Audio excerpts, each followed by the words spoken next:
बिस्मिल्लाहिर्रहमानिर्रहीम, अस्सलाम वालेकुम। आप लोग मेरे सीरियस प्रोग्राम्स तो देखते ही रहते हैं जो बहुत संजीदा नौयत के होते हैं, पॉलिटिक्स से रिलेटेड होते हैं, करंट अफेयर्स से रिलेटेड होते हैं। तो मैंने सोचा आज क्यों ना उस मोनोटोनस फ्लो को तोड़ा जाए और कुछ लाइटर आपके सामने पेश किया जाए। तो बेसिकली आज इसको हम लाइफ विद जवेरिया नहीं कहेंगे, आज हम इसको कुकिंग विद जवेरिया कहेंगे, क्योंकि आज ये वीडियो कुकिंग से रिलेटेड है। मैंने जब से न्यूज़पेपर्स में राइटिंग शुरू की है और जब से फेसबुक पर सेशंस कंडक्ट करना शुरू किया है, तो बहुत से लोग फैमिली में से भी और मेरी बहुत सी फ्रेंड्स मुझसे अक्सर ये सवाल करती हैं कि ये सब कुछ और इतना सब इकट्ठे कैसे मैनेज करती हो, या सबके साथ बाकी सारी चीज़ें कैसे मैनेज करती हो। या फिर ये सवाल ज़रूर होता है कि आप ये सब करती हैं तो आप घर के काम और कुकिंग और घर के जो बाकी चोर्स होते हैं वो तो आप बिल्कुल भी नहीं करती होंगी। तो मैंने सोचा क्यों ना आज इस वीडियो के थ्रू मैं आप सबको दिखाऊं कि ऐसा बिल्कुल भी नहीं है। टाइम मैनेज हो जाता है अगर आप एक प्रॉपर मैनेजमेंट के साथ अपने तमाम टास्क्स को लेकर चलते हैं, तो टाइम मैनेज हो जाता है। ऑल्दो मैं इतनी अच्छी नहीं हूँ ऐसे अभी टाइम मैनेजमेंट में, I am still learning and trying to manage tasks in a better way. लेकिन मैंने सोचा कि आज इस वीडियो के थ्रू थोड़ा सा कुछ डिफरेंट भी शेयर करूं, जो करने में मैं भी इंजॉय करूं और व्यूअर्स के लिए भी बेनिफिशियल हो। तो शादी के बाद तो ये क्वेश्चन बहुत कॉमन मुझसे पूछा जाता है कि आपने अभी तक कुकिंग स्टार्ट की है कि नहीं की है। तो I have started cooking. In fact I have been cooking for a long time now. Almost 2 to 3 years ago मैंने प्रॉपर वाली कुकिंग शुरू कर दी थी। बट जैसे पहले पढ़ाई होती थी तो कभी कभी कुकिंग करती थी, बट अब मुझे प्रॉपर डेली बेसिस पर कुकिंग करनी पड़ रही है। इनफैक्ट पापा तो ये भी कहते हैं कि मैं मामा से भी ज़्यादा अच्छी कुकिंग करती हूँ, बट ऑब्वियसली आई नो कि ये पापा का मेरे लिए प्यार है और उनका लाड है जो वो ऐसे कहते हैं, क्योंकि मामा से ज़्यादा अच्छी कुकिंग तो आई थिंक मैं कभी भी नहीं कर सकती, because mama is a marvellous chef. कोई ऐसी डिश नहीं है जो हमने घर पे ना खाई हो। Fast food, burgers, pizzas, lasagne से लेकर एवरी काइंड ऑफ डिज़र्ट, मिठाई, हर किस्म की डिश हमने घर पे खाई हुई है, home made, totally hygienic and healthy. और इनफैक्ट जब कोई एक ऐसा टाइम आता है ना कि जब कोई किसी चीज़ का ट्रेंड बहुत ज़्यादा बढ़ जाता है, कोई चीज़ ऐसी चीज़ बहुत पॉपुलर हो जाती है, फिर बच्चे कहना शुरू कर देते हैं कि भाई हमने तो यही खाने जाना है, यही खाने जाना है। तो इसी तरह से ऑलमोस्ट 2 to 3 years बैक जब पिज़्ज़ा का बहुत ज़्यादा पॉपुलैरिटी बढ़ गई थी, तो we also use to be like बस माम पापा अब हमें पिज़्ज़ा खाने जाना है, पिज़्ज़ा खाने जाना है, पिज़्ज़ा खाने जाना है। तो इसका एक बहुत बेहतरीन इलाज मामा ने ढूंढा और मामा ने पिज़्ज़ा घर पे बनाना शुरू कर दिया और पिज़्ज़ा की डो भी बनाई घर पे और एक इंतहाई मज़ेदार पिज़्ज़ा घर पे रेडी किया। वो इतना मज़े का बना कि उसके बाद से अब हमें बाहर का पिज़्ज़ा खाना पसंद ही नहीं है। अब जब भी हमें पिज़्ज़ा खाना होता है हम घर पे बनाते हैं। तो इस तरह से जब चीज़ों को इंटरेस्ट से करें और अच्छी मैनेजमेंट के साथ करें तो चीज़ों को करने में मज़ा भी आता है। हमारे घर में कुकिंग का इतना ज़्यादा है कि मेरी मुझसे जो छोटी बहन अफीफ़ा है, वो उसकी रोटियां हमारे पूरे ख़ानदान में बहुत मशहूर हैं। बहुत अच्छी रोटी बनाती है। पहले जब मैं पढ़ रही होती थी और मुझे भूख लगती थी तो मामा की बजाय, क्योंकि मामा अक्सर बिजी हुआ करती थी मतलब पढ़ाने में बाकी बहनों को, तो मैं अफीफ़ा के पास जाया करती थी तो मुझे एक रोटी बना दो। तो उसकी रोटियां बहुत मज़े की हैं। इनफैक्ट मेरे हस्बैंड से अफीफ़ा से कहते हैं कि इसको भी सिखाओ रोटियां, लेकिन ऐसी बात नहीं है, मैं भी रोटियां सीख रही हूँ और पराठा तो बहुत अच्छा बना लेती हूँ। और सिर्फ शादी के बाद से मैंने कुकिंग स्टार्ट नहीं की। आई थिंक ये भी बहुत सारे लोगों को नहीं पता कि शादी से पहले भी मैं कुकिंग करती थी। बस ये होता था कि शादी से पहले हर वक्त पढ़ाई होती थी तो बस कभी शौक हो रहा हो या कभी दिल कर रहा हो तो तब कुकिंग कर लिया करती थी, लेकिन कुकिंग तब भी मुझे आती थी, लेकिन तब थोड़ा होता था। अब क्योंकि शादी हो गई है and I have this whole house to myself, तो अब मुझे थोड़ा एक्टिव होना पड़ रहा है। पढ़ाई तो अब भी है लेकिन अब क्या कर सकते हैं, कुकिंग अब मुझे ही करनी पड़ती है, बिकॉज कहीं भी सर्वेंट नहीं रखा, मैंने खुद नहीं रखा, बिकॉज मेरा एक थोड़ा सा ये पॉइंट ऑफ व्यू है कि अगर सर्वेंट रखते हैं तो फॉर एग्जांपल अगर किचन के लिए कोई सर्वेंट रख लेते हैं या कुक रख लेते हैं तो मुझे ऐसे फील होता है कि जैसे उससे ज़्यादा मैसअप हो जाएगा मेरा किचन। तो इसलिए मैंने सर्वेंट नहीं रखा, इवन दो कि मेरे हस्बैंड ने मुझे बहुत कहा कि सर्वेंट रख लेते हैं, बट आई रिफ्यूज्ड, क्योंकि बस मेरे ये मसाइल हैं। और सारे घर के लिए भी सर्वेंट नहीं रखा, सेम इश्यूज के मुझे ऐसा लगता है कि ज़्यादा मैसअप हो जाएगा और फिर इससे बेहतर है बंदा खुद ही कर ले, जैसे करना चाहता है वो ज़्यादा बेहतर है। तो कुकिंग मैं करती हूँ और मैं अपना पॉइंट ऑफ व्यू तो नहीं दे सकती अपनी कुकिंग के बारे में, क्योंकि आई थिंक कि इंसान को अपने बारे में वही डिस्क्रिप्शन देनी चाहिए जो उसके बड़े उसके बारे में सोचते हैं, क्योंकि उसके बड़े जो राय उसके बारे में देंगे वो ठीक होगी। अब हमें तो नहीं पता कि हम जो अपने बारे में राय रखते हैं वो सही है या गलत है। So in the words of my father and husband, I am a very good cook.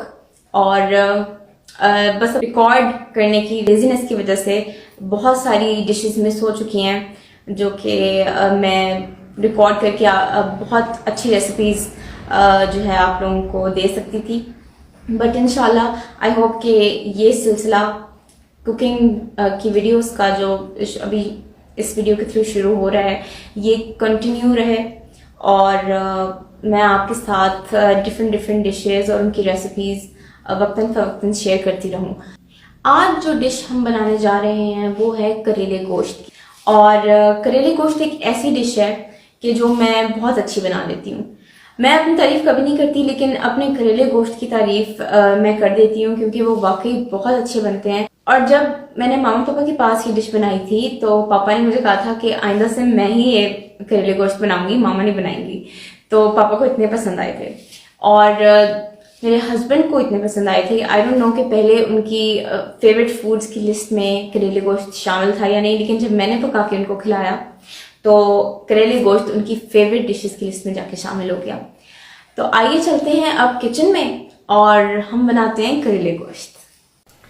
So finally we are in the kitchen और करेले गोश्त की इनिशियल इंग्रेडिएंट्स की तरफ हम आते हैं, जो कि मैंने पहले से काट के रखे थे, क्योंकि आई थिंक कुकिंग में जो सबसे वर्स्ट चीज़ है वो cutting of onions and tomatoes and वो सब, क्योंकि आई थिंक यही एक चीज़ है जो कुकिंग को मुश्किल बनाती है। जब ये हो जाती है तो आगे वाला काम बहुत आसान होता है। अब इनको हम फुली ग्राइंड भी कर सकते हैं ग्राइंडर में, या फिर आप अपने मुताबिक इनको छोटा छोटा काट सकते हैं और फिर आप उसको फ्राइंग पैन में डाल सकते हैं। लेकिन मैं प्रेफर ये करती हूँ कि आप अच्छी तरह से इनको चॉप कर दें और ग्राइंड कर दें और एक पेस्ट बना लें। उससे क्या होता है कि जो आपके सालन की कंसिस्टेंसी है वो बहुत बरकरार रहती है और बहुत अच्छी आती है, उसकी लुक बहुत अच्छी आती है और मसाला बहुत अच्छे से रच जाता है अंदर। तो इसलिए इसको हम ग्राइंड कर लेते हैं भी अच्छी तरह।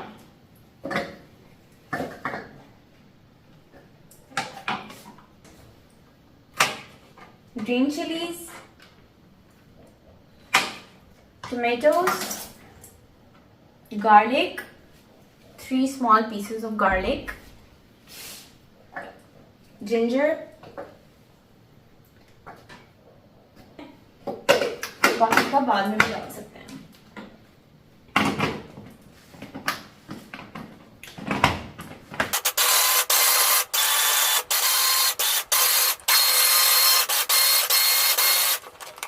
अब आपको मैं इसकी कंसिस्टेंसी दिखाऊं, ये जब सालन के अंदर जाएगा तो ये कितना अमेजिंगली इसकी कंसिस्टेंसी बनेगी। जब आप इसको पेस्ट बना के डालते हैं वो बात ही और होती है। तो इसलिए आई प्रेफर कि आप इसको अच्छी तरह ग्राइंड करके अगर पैन में डालेंगे तो आपकी रेसिपी बहुत अच्छा रिजल्ट लाएगी। ये पैन के अंदर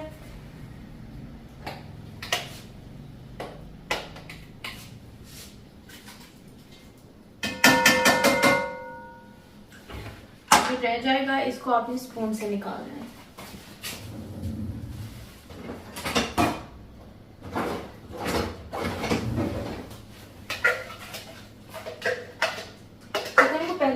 कर दिया था। अब हम उसके अंदर जितने भी मैं इंग्रेडिएंट्स डालूंगी वो आपके साथ शेयर करूंगी। अच्छा जी, ये देखें, अब हमने इसके अंदर जो पेस्ट बनाया था टोमेटोज़, ऑनियंस और लहसुन और अदरक का, वो हमने चिकन में डाल दिया है, चिकन को वॉश करके। अब आ रहे हैं हमारे पास ये वाली spices, turmeric powder, red chilli powder basically, salt, और इसको ये करी पाउडर है, इसको ज़रा सा डाल दें आप तो थोड़ा सा जायका आ जाएगा सालन में। So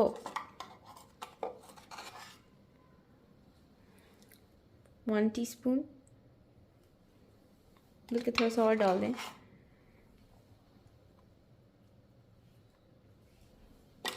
then comes red chilli powder. In fact first हम नमक डाल देते हैं।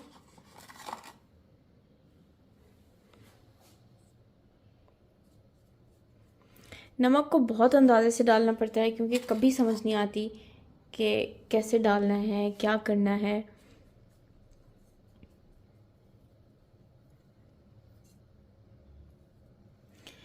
लेकिन क्योंकि करेले भी आने हैं, इसमें थोड़ा सा हम नमक को ज़्यादा रखते हैं।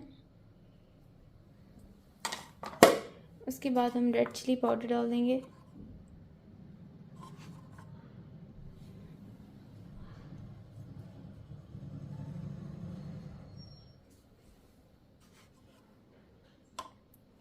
मुझे स्पाइसी खाना बहुत पसंद है, इसलिए मैं हमेशा मिर्चें थोड़ी सी ज़्यादा रखती हूँ। एंड उसके बाद थोड़ा सा करी पाउडर, बस। अब इसके अंदर हम ऑयल डालेंगे सबसे पहले, और उसके बाद इसको हम स्लो आंच पे करके इसको ऊपर से कवर कर देंगे लिड के साथ, और थोड़ी देर वेट करेंगे कि जब तक चिकन पानी नहीं छोड़ देता। ये देखिए, अब इसको मैंने स्लो आंच पे करके लिड से कवर कर दिया है, और इसको अब हम तब तक कवर रखेंगे जब तक ये पानी नहीं छोड़ देता। इसमें मैंने एक बहुत बड़ी गलती आज कर दी है, जो कि मुझे करने के बाद एहसास हुआ कि मैंने ये गलत कर दिया है। मैंने इसमें ऑयल डाल दिया है, जबकि करेले गोश्त में जब हम गोश्त का जो सालन बना रहे होते हैं उसमें ऑयल नहीं डालते, क्योंकि ऑयल हम तब डालेंगे जिस ऑयल में हमने करेलों को फ्राई करना है अलग से, वही ऑयल एंड पे हम सालन में डालते हैं। लेकिन कोई बात नहीं, अभी मैंने इसके अंदर थोड़ा सा ऑयल डाला है।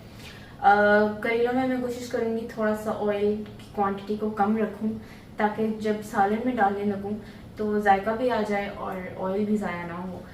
तो तब तक अब हम वेट करते हैं जब तक ये मसाला पकेगा और चिकन थोड़ा सा पानी छोड़ेगा। मामा मुझे हमेशा एक टिप दिया करती हैं हर सालन को बनाने के लिए, कि सब सालन जितने भी हैं उन सब का बनाने का तरीका एक ही है। तो वो एक मेथड है जो हमने हर सालन में यूज़ करना होता है, लेकिन फिर हम अपनी मर्जी से इंग्रेडिएंट्स को आगे पीछे शिफ्ट कर सकते हैं या खुद से स्टेप्स को आगे पीछे कर सकते हैं। वो हमारे ऊपर है कि हम किस तरह से करते हैं। लेकिन जो एक बहुत बड़ा सीक्रेट है कुकिंग का, वो ये है कि मोस्टली सालन जितने भी हम बनाते हैं उनके अंदर प्याज, टमाटर, ये सब कुछ काट के पहले, या तो अब दो ही मेथड्स हैं, या तो उनको पहले फ्राई करके ऊपर से जो भी हम बनाना चाह रहे हैं डाल दें। जैसे कि दाल, उसके अंदर पहले प्याज को फ्राई करना होता है, and if you wish to put tomatoes in it, वो भी आप डाल सकते हैं वैसे। लेकिन आमतौर पे मैं टोमेटोज नहीं डालती, क्योंकि दाल मीठी अच्छी नहीं लगती और टोमेटो से सालन आमतौर पर मीठा हो जाता है। लेकिन करेले गोश्त में ये है कि क्योंकि करेले बहुत कड़वे होते हैं, तो उनकी कड़वाहट को थोड़ा सा कम करने के लिए हम प्याज का भी ज़्यादा इस्तेमाल करते हैं नॉर्मल सालन से, और टोमेटोज़ का भी आम तौर पे हम जितना करते हैं उससे ज़रा सा ज़्यादा करते हैं, ताकि करेलों की जो कड़वाहट है वो कम हो सके। और इन सारी जो प्याज, टमाटर, इन सबको अगर हम चॉप करके करें, तो अभी मैं आपको दिखाऊंगी सालन की जो कंसिस्टेंसी है और जो उसका जो मैरिनेशन में वो अच्छा सा रिजल्ट देती है, वो भी मैं आपको भी दिखाऊंगी। वाओ, तो आप देख रहे हैं कि ये सालन ऑलमोस्ट रेडी है। चिकन ने भी पानी छोड़ दिया है और आप इसकी कंसिस्टेंसी देखिए, the consistency I was basically talking about. ये फ़ायदा होता है अनियंस एंड टमाटो की पेस्ट बना के सालन में डालने का, कि सालन की जो कंसिस्टेंसी होती है वो बहुत अच्छी हो जाती है। और मैंने इसको टेस्ट भी कर लिया है। मुझे लग रहा था नमक ज़्यादा हो गया होगा, लेकिन नमक बिल्कुल ठीक है। फ़िलहाल हम इसको दोबारा बंद करेंगे ताकि ये थोड़ा सा मज़ीद पानी छोड़ ले, क्योंकि पानी अगर ज़रा सा भी रह जाए तो चिकन का टेस्ट थोड़ा ख़राब हो जाता है। So we should always try कि अच्छी तरह चिकन पानी निकाल ले पहले, उसके बाद हम सालन को भूनें। So now it's time to fry the करेले। तो जैसे कि आप देख रहे हैं, ये करेले हैं जो कि अभी हम ऐड करेंगे सालन में, इनको फ्राई करके। ये बेसिकली फ़िलहाल फ्रोज़न करेले हैं और इनको मैंने पहले से काट के फ्रीज़ कर लिया था। इस तरह इसका ये फ़ायदा होता है कि ये ख़राब भी नहीं होते और ये आप जब मर्ज़ी चाहें रीयूज़ करते रहते हैं। रीयूज़ तो नहीं कह सकते, लेकिन यूज़ करते रहते हैं। फिर आपका काम आसान हो जाता है, आपको रोज़ नहीं काटने पड़ते। आपको जब करेले बनाने का दिल कर रहा है, आप बस सालन बनाते हैं, फ्रीज़र से करेले निकालते हैं और सालन में ऐड कर देते हैं फ्राई करके। तो आपका काम बिल्कुल हाफ़ हो जाता है, जिसकी वजह से ये एक बेसिक वजह है करेले काटना और उनको छीलना। ये एक बेसिक वजह जिसकी वजह से लोगों को करेले बनाना मुश्किल लगता है और करेलों का सालन बनाना मुश्किल लगता है। तो अगर आप ये पहले से फ्रीज़ कर लेते हैं तो आपका काम बहुत आसान हो जाएगा। और साथ ही एक और बात ये कि आप इनको डिफ्रॉस्ट करके फ्राई करेंगे तो ज़्यादा इजी है, वरना ये थोड़ा रिस्की हो जाता है। पानी वाले करेलों को अगर आप गर्म ऑयल में डालते हैं तो ऑयल बहुत उछलता है। तो लेट्स डिफ्रॉस्ट देम फर्स्ट। इस वक्त मैं क्या कर रही हूँ, इस वक्त मैं सालन को भून रही हूँ। जब तक आप सालन को भूनते नहीं हैं तब तक ना तो आपके सालन की अच्छी लुक आ सकती है जिसका खाने को दिल करे, और ना ही आपके सालन में टेस्ट आ सकता है। तो इसलिए सालन को पानी निकलने के बाद भूनना बहुत ज़रूरी होता है।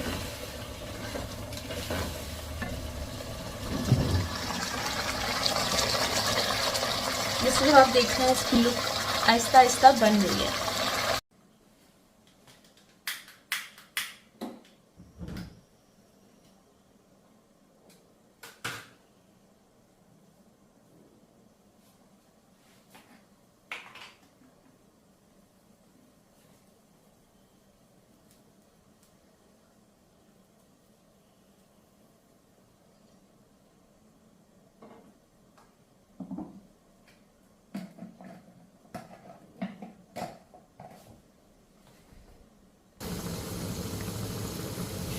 Wait for them to turn golden. ये आहिस्ता आहिस्ता गोल्डन हो रहे हैं वाइट से। जब ये गोल्डन हो जाएंगे, रेडिश गोल्डन, तो फिर हम इस सारे मिक्सचर को पोर कर देंगे इसके अंदर, जो कि आप देख रहे हैं कि सालन बिल्कुल तैयार हो चुका है।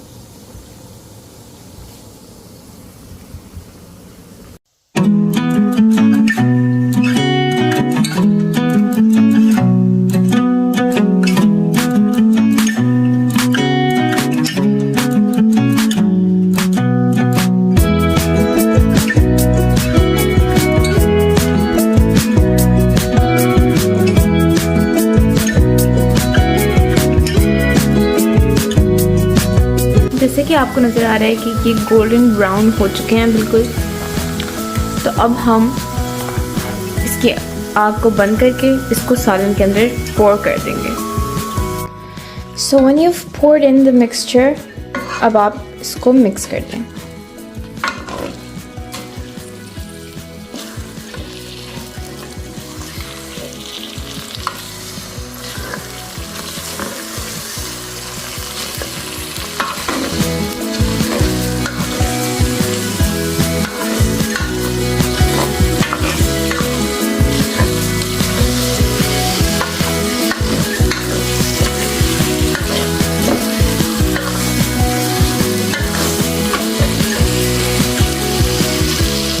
खुशबू अमेजिंग आ रही है और आई थिंक लुक भी उतनी ही अमेजिंग आ रही है और खाने को भी दिल कर रहा है।